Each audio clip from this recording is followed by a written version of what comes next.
Eu queria convidar a todos que abrissem a Bíblia no Salmo 23. Eu acabei não pegando... eu não sei se está... Pessoal do som, o controle eu acabei não pegando.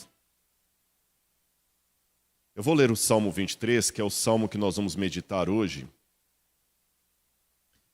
É um salmo muito conhecido da Bíblia. Mas quando eu fiz isso, como eu fiz aqui há 2 sábados atrás, eu vou pedir licença para fazer de novo com os irmãos. Obrigado. Que é olhar o texto dentro da cultura do Antigo Oriente Médio. O Salmo 23 diz assim: O Senhor é o meu pastor, nada me faltará. Ele me faz repousar em pastos verdejantes. Leva-me para junto das águas de descanso, refrigera minha alma. Guia-me pelas veredas da justiça por amor do seu nome. Ainda que eu ande pelo vale da sombra da morte, eu não temerei mal nenhum, porque tu estás comigo. A tua vara e o teu cajado me consolam. Preparas-me uma mesa na presença dos meus adversários. Unges minha cabeça com óleo e o meu cálice transborda. Bondade e misericórdia certamente me seguirão todos os dias da minha vida, e habitarei na casa do Senhor para todo o sempre. Bom, se a gente for olhar esse salmo na ótica do Oriente Médio, a gente aprende muita coisa. A primeira delas que eu queria chamar a atenção de vocês, e fica com a Bíblia aberta, é que eu sou apaixonado com cachorros. Então vou dar uma informação canina do Oriente Médio para vocês. Um pastor de ovelhas sempre tem que ter um cão pastor com ele para cuidar das ovelhas. E ali eu tenho uma foto de um cachorro, de um cão pastor. E vocês percebam uma coisa, na coleira dele tem os espinhos. Por que esses espinhos? Se um coiote, um lobo, um predador vier atacar o rebanho, ele vai primeiro no cão pastor. E tendo os espinhos aqui na coleira, o primeiro lugar que o coiote vai morder num pastor ou qualquer outro predador é na jugular. Então aquela coleira com espinhos protege o cão pastor. E do outro lado você tem algo mencionado na Bíblia Sagrada. Estão vendo aquele círculo de pedras ali? Poucas pessoas imaginam o que é aquilo. O aprisco. O que é o aprisco? O lugar onde ficam as ovelhas. Geralmente os pastores de ovelhas no Oriente Médio, você sabe que lá é o seguinte, não há pastagem igual temos no Brasil. E o local do deserto é o seguinte, dependendo da época do ano, aqui aparece água e uma nascente d'água. Depois passa o resto do ano, não tem nada, só pedra e arbusto. Às vezes aparece água lá, aí você tem que migrar daqui para lá. Por isso que os beduínos eram nômades, por isso que Abraão era nômade, porque você tem que seguir o circuito da água. A água aparece aqui, depois ela desaparece. Não adianta você ficar aqui com um acampamento, não tem água para beber, aí você tem que ir para lá. Então eles sempre acampavam. Por isso que o povo de Israel morava em tendas. E nesta questão de acampar e levar o rebanho consigo, você fazia um pequeno cercado de pedras, que eles chamavam de aprisco, e ali as ovelhas dormiam.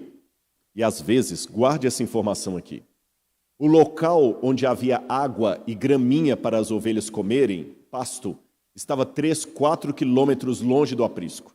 Então a rotina de um pastor de ovelhas no Oriente Médio todos os dias, ainda hoje, é a seguinte: você acorda bem cedo, antes do sol nascer, conta as ovelhas, um pastor tem que contar muito bem, você conta as ovelhas para não faltar nenhuma, depois começa a tocar as ovelhas. Andam 3, 4 quilômetros até o lugar da pastagem, elas passam o dia inteirinho pastando ali, bebendo a água, depois conta todo mundo no final da tarde, volta para o aprisco. Agora, olha que interessante o aprisco ali, como falei com vocês. Por que faz daquele jeito? Porque à noite todo mundo tem que dormir e é uma maneira de proteger as ovelhas. Sabe o que alguns pastores fazem às vezes? Como vocês veem, o aprisco não é muito alto. Ele coloca aqui em cima daquela paredinha vários arbustos e gravetos com espinho para que nenhum predador pudesse pular. Agora, vocês notaram que só tem uma entrada no aprisco aqui na frente? Ali era a porta, mas não tem uma porta mesmo. Onde é que o pastor dormia? O que vocês acham? Na porta. E o pastor que fazia, às vezes, de porta do aprisco. É por isso que Jesus contou, aqui nós temos um outro exemplo de aprisco, esse aqui é um aprisco típico da época de inverno. Vocês estão vendo que tem uma pequena caverna ali no fundo? Então o que acontece? Aqui tem a porta, o pastor dorme aqui, as ovelhas ficam todas aí dentro, e na época do inverno elas podem aglomerar-se. Ali não tem problema, ficam protegidas contra o frio. Agora, Jesus certa vez falou uma coisa interessante no Evangelho de João. João capítulo 10, versículo 7. Eu sou a porta das ovelhas. Por que Jesus usou essa expressão idiomática, eu sou a porta das ovelhas? Porque era algo que eles estavam acostumados. O pastor que ficava deitado na porta do aprisco, e Jesus falou, quem entra por mim, tudo bem. Quem não passa por mim é o bandido que quer fazer mal para o rebanho. Jesus usou uma comparação de algo conhecido para uma lição espiritual. Agora vamos falar um pouquinho do Salmo 23. Já que o Salmo 23 é o Salmo do pastor, deixe-me tirar da mente de vocês um pouquinho aquela visão hollywoodiana do pastor de ovelhas como sendo quase um Lawrence da Arábia, com aquele turbante ali. Esse é o verdadeiro pastor de ovelhas do Oriente Médio. E muitas vezes crianças. Bem diferente do que vocês imaginam no filme, né? Agora, por que eles colocam crianças para cuidar de ovelhas? Olha que curioso. A ovelha é um tipo de animal que ela não acostuma com outro dono, senão o dono dela.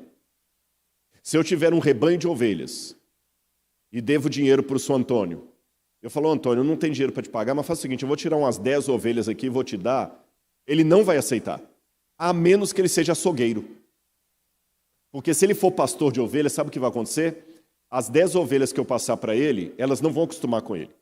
Elas vão definhar, vão morrer de depressão, saudade do dono anterior. Porque elas acostumaram com o meu cheiro, com a minha voz, elas não acostumam com outro dono.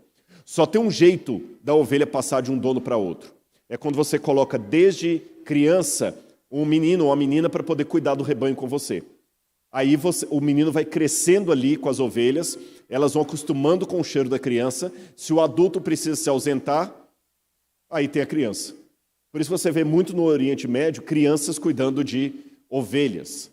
E uma coisa que chama atenção é que elas têm uma vida muito rústica ali no deserto. O deserto, gente, humilha qualquer um. Qualquer um. É no deserto que você vê realmente quem você é e como você é necessitado.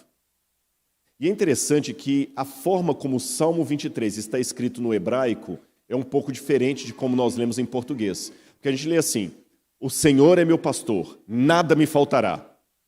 Você está faltando alguma coisa? Para mim está faltando um monte de coisa. Tem um monte de coisa que está faltando.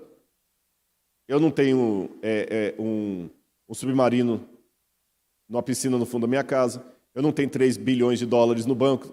Está faltando um monte de coisa. Quem tem problema, quem tem a deficiência física, está faltando uma perna. Às vezes o outro está faltando um olho. Está faltando cabelo. Então parece que a Bíblia falhou. Que diz que o Senhor é meu pastor, nada me faltará. Mas no hebraico não é assim que está. No hebraico está um pouquinho diferente. Aquelas letrinhas pretas ali, negrito, é como está em hebraico. Ali está o nome de Deus, que a gente fala Hashem ou Adonai. Hashem Roi, o Senhor é meu pastor.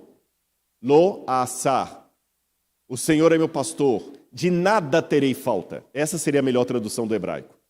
O Senhor é meu pastor, de nada terei falta. De nada terei falta é diferente de nada me faltará. Perceberam? Ou seja, se Deus está com você, você pode ter apenas uma meia furada. Você não vai sentir falta. O pouco que você tiver vai ser muito com Deus. É por isso que eu aproveito até esse momento, você que está assistindo de casa, e quero agradecer muito, muito a equipe do Mutirão de Natal. Eu participei disso aqui há 2 sábados. Fizemos aqui alguns leilões. Porque sabendo, a moedinha foi a que foi mais leiloada. Nós doamos uma moeda aqui, alguém arrematou aqui. E estou sabendo que vocês estão com a meta. Muito obrigado ao apoio da igreja. O Sérgio e a Marli não estão conosco hoje, eu acho que estão no Rio Grande do Sul, no sul do país. Mando meu abraço para eles se estiverem assistindo esse sermão também. E agradeço a toda a equipe aqui da Igreja de Botafogo, que sempre foi uma igreja muito unida nisso. Foi um prazer, mas eu sei que o mutirão não acabou ainda, né? Então temos que atingir a meta, tá bom? E quando atingir a meta, vamos dobrar a meta. Essas piadas agora ficam tão perigosas. Bom, continuando, vamos falar do pastor de ovelhas. Uma coisa que me chamou a atenção vendo pastores no Oriente Médio é que eles têm uma mistura de rudeza com delicadeza. Às vezes você vê um pastor de ovelha, porque são rudes mesmo, é gente do deserto. Eles não são assim maleáveis, não. Você vê, às vezes, um pegando um pedaço de pau e batendo na cabeça de uma ovelha. Mas, ao mesmo tempo, você vê o camarada com carinho, porque a ovelha, como eu falei com vocês, ela parece muito com o ser humano. Porque, olha, por exemplo, lembra que eu falei que, às vezes, como é que é o nome do cercadinho de pedras mesmo? Aprisco. E eu falei que, às vezes, entre o aprisco e o lugar das graminhas e da água, tinha 3, 4 quilômetros de distância. Então imagina que o pastor acorda e leva o rebanho 3, 4 quilômetros. Dá trabalho. No deserto você fica cansado.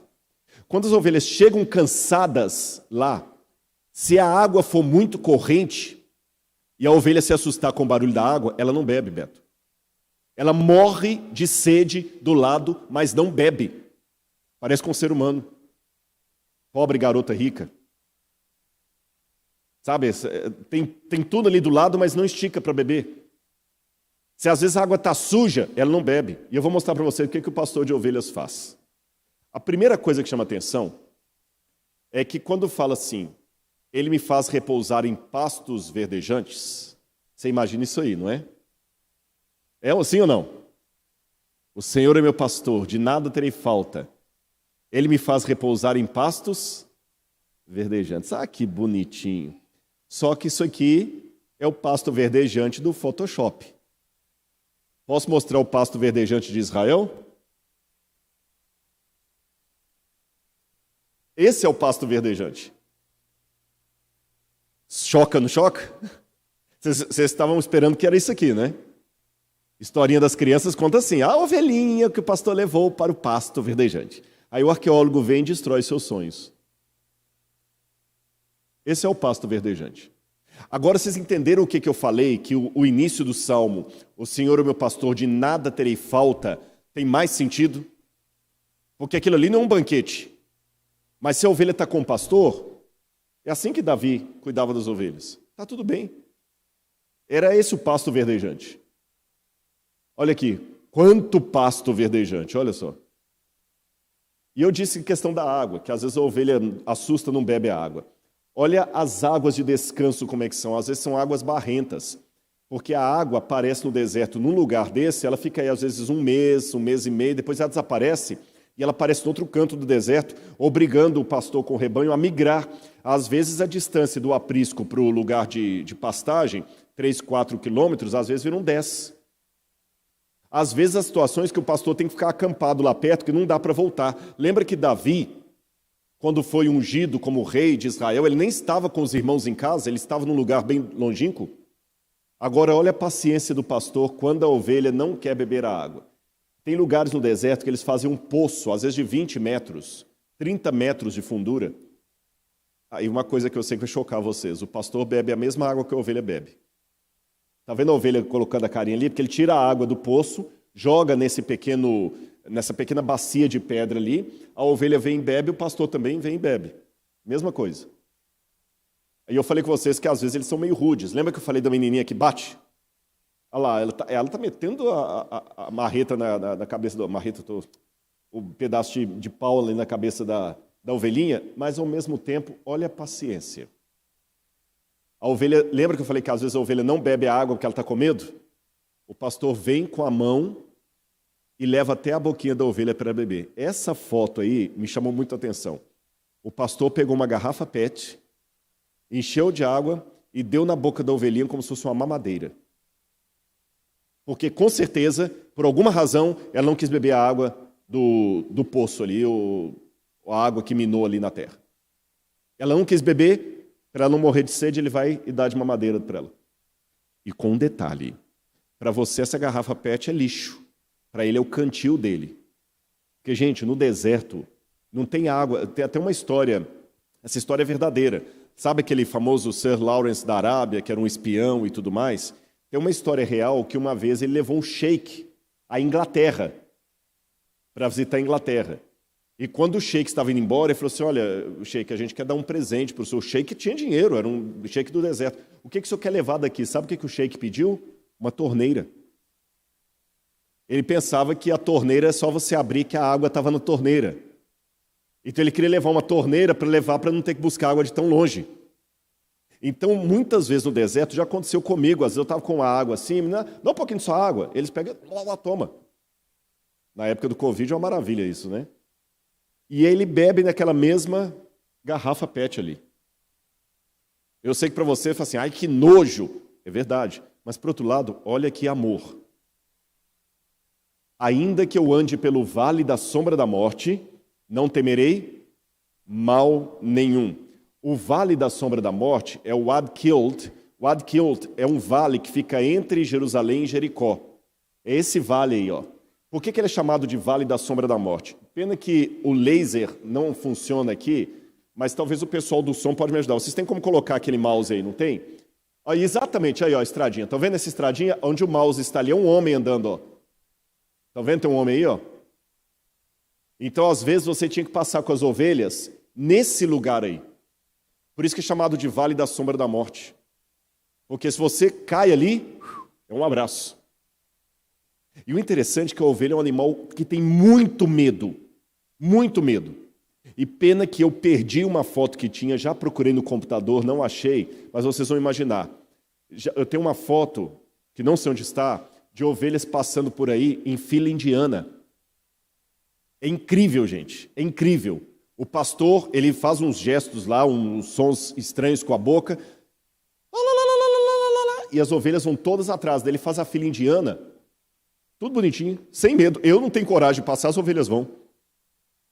Eu já vi, lá no Negev, um rebanho de ovelhas descendo, outros subindo, e você pensa assim, vai misturar tudo.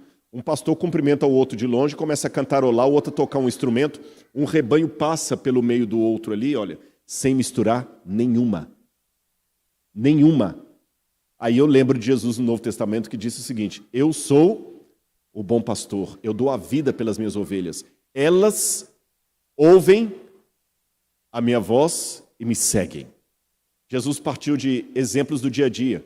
Uma outra foto antiga lá do Vale da Sombra da Morte, as ovelhas todas passando ali. E novamente o Vale da Sombra da Morte. Por que a Bíblia fala que ele não temerá mal nenhum? Ele fala o seguinte, ainda que eu ande pelo Vale da Sombra da Morte, não temerei mal nenhum, porque tu estás comigo. E fala, a tua vara e o teu cajado me consolam. Peraí, isso aqui dá um nó. Sabe por quê? Se ele falasse assim, ainda que eu ande pelo Vale da Sombra da Morte, não temerei mal nenhum, porque o Senhor está comigo, tudo bem. Mas ele fala, a tua vara e o teu cajado me consolam. Sabe por que é complicado? Eu vou falar com vocês o porquê. A primeira coisa que me chama a atenção, como eu havia dito, as ovelhas são muito medrosas, certo? Mas se o pastor está com elas, parece que elas perdem o medo. Essa foto não é minha. Essa foto foi tirada pela Reuters, na época da Guerra do Golfo. Lembra que na época do Bush pai, George Bush pai, eles colocavam fogo nos poços de petróleo, explodiam. Estava tendo explosão lá que vocês sairiam correndo desesperados. O pastor de ovelhas estava numa rodovia e elas todas aqui juntas. Elas andam igual, como se fossem aquelas legiões romanas, assim, todo mundo juntinho. Elas ficam todas juntinhas. Se o pastor estiver ali, agora se o pastor sai, cada uma vai para um canto, elas debandam. Explodiu, se o pastor está perto, as ovelhas se juntam perto do pastor. Quando é porco, cada um corre para um lado. Você é ovelha ou você é porco?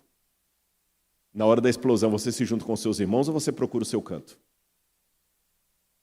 Agora, a questão da vara e do cajado. A princípio, não é bem para proteger. Ali você tem o sarcófago do Tutankhamon. O Tutankhamon era um faraó do Egito. E embora no Egito a profissão de pastor de ovelha era a ralé da profissão, paradoxalmente falando, o faraó era tido como o pastor do Egito. Por isso que muitos faraós, no esquife deles, você tem o faraó com esses dois instrumentos aqui. Estão vendo ali na mão do Tutankhamon? Sabe o que é aquilo ali? A vara e o cajado. A vara é esse instrumento que fica aqui, que tem três assim, que é como se fosse um muchaco. É para bater na ovelha. É para bater. Aquilo ali é para bater na ovelha. Se ela sai fora do canto, você bate com aquilo ali nela. E o cajado, se a ovelha cai num buraco, você vai passar o cajado por ela, igual você passa um cabo de guarda-chuva por aqui e vai puxando. A tua vara e o teu cajado me consolam.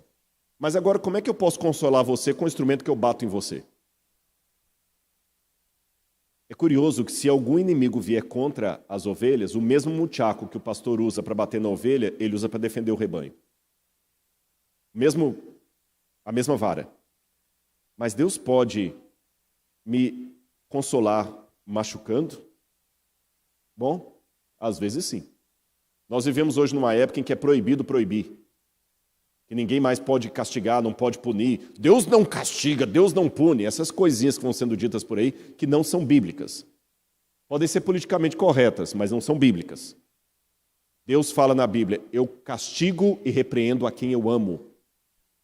E muitas vezes na vida eu só cresci com aqueles que me puniram. Eu vou contar uma historinha para vocês. Na época de Israel, quando Israel estava em guerra com o Egito, que eles tomaram a península do Sinai, em 1976, muitos pastores de ovelhas ficavam ali na península do Sinai e também no Negev. E quando os guias turísticos iam para lá, era uma região meio complicada. Até hoje ele é militarizado por causa do canal de Suez. Aí um pessoal estava vendo aquele monte de rebanhos de ovelha do lado de fora do ônibus e o guia dentro do ônibus dando explicações similares a que eu estou explicando para vocês. E quando o guia ia passando e explicando, o pessoal, que legal, deixa eu tirar foto, deixa eu tirar foto. Nem tinha celular na época, hein? Olha, eu vou parar rapidinho, vocês tiram foto e voltam, tá bom? Tá bom. Quando começaram a tirar foto das ovelhas, um pastor pegou uma ovelhinha do meio das outras, trouxe até um local assim e com um pedaço de pau, quebrou a patinha da ovelha. Essa foto não é a foto real, é apenas para ilustrar. Ele quebrou a patinha da ovelha e começou a arrumar. Todo mundo achou aquilo um absurdo. Fazer isso com um animalzinho. Não tem sociedade protetora dos animais nesse país? O guia, quando viu o reboliço, foi lá saber o que estava acontecendo. E falou, calma pessoal, vou traduzir para vocês. Essa ovelha aqui é uma ovelha que sempre foge do meio das outras. Ela sempre foge. Lembra que eu falei que o pastor conta as ovelhas aqui, conta lá? Aliás, isso ilustra até uma parábola de Jesus, né? Um homem tinha 100 ovelhas e ao contá-las, viu que faltava uma. Ele largou as 99 no deserto e foi atrás da que se perdeu. Olha o que acontece. Esse pastor, ela sempre se perdia. Contava, estava faltando. Ele ia atrás dela, deixava as outras com alguém ali. Lembra que eu falei a dificuldade de alguém ficar cuidando das ovelhas? Trazia. Uma vez ela estava com a lã cheia de carrapicho.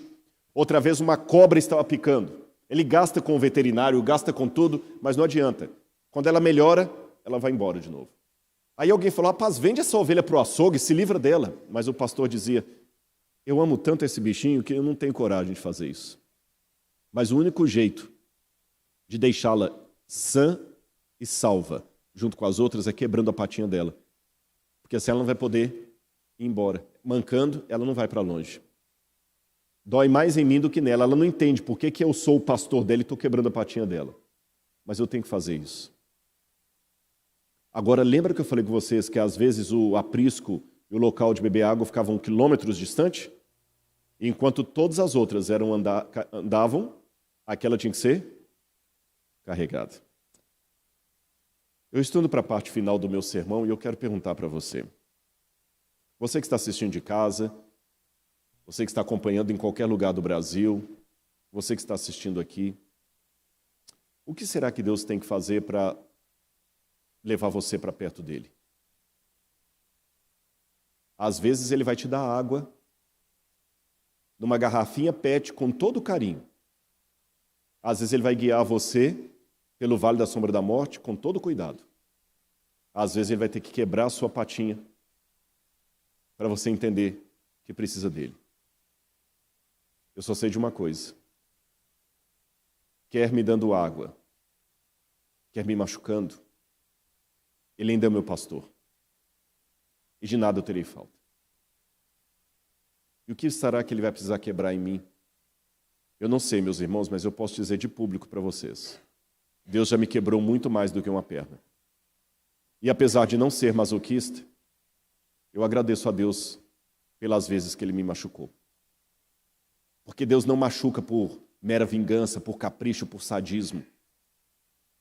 É como pastor, para proteger.